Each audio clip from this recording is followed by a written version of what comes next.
यमराज और डाकू। एक साधु व डाकू यमलोक पहुँचे। डाकू ने यमराज से दंड मांगा और साधु ने स्वर्ग की सुख सुविधाएं। यमराज ने डाकू को साधु की सेवा करने का दंड दिया। साधु तैयार नहीं हुआ।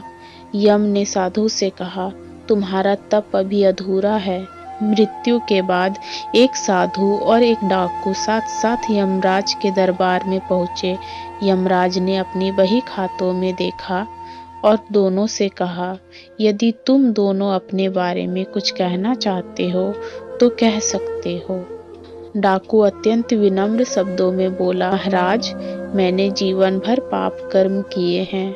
मैं बहुत बड़ा अपराधी हूँ, अतः आप जो दंड मेरे लिए तय करेंगे मुझे स्वीकार होगा। डाकू के चुप होते ही साधु बोला, महाराज, मैंने आजीवन तपस्या और भक्ति की है।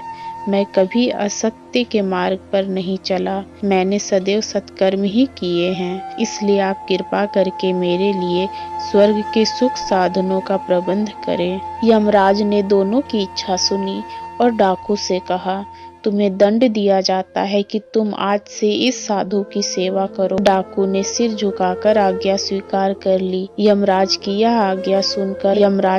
आज्ञा सुनकर साधु ने आपत्ति करते हुए कहा, महाराज, इस पापी के स्पर्श से मैं अपवित्र हो जाऊंगा। मेरी तपस्या तथा भक्ति का पुण्य निरर्थक हो जाएगा। यह सुनकर यमराज क्रोधित होते हुए बोले, निरपराध और भोले व्यक्तियों को लूटने वाला और हत्या करने वाला तो इतना विनम्र हो गया कि तुम्हारी सेवा करने को तैयार है, और एक तुम हो कि वर्षों की तपस्या के बाद भी अहंकार ग्रस्त ही रहे और यह ना जान सके कि सब में एक ही आत्मत्व समाया हुआ है। तुम्हारी तपस्या अधूरी है, अतः आज से तुम इस डाकू की सेवा करोगे।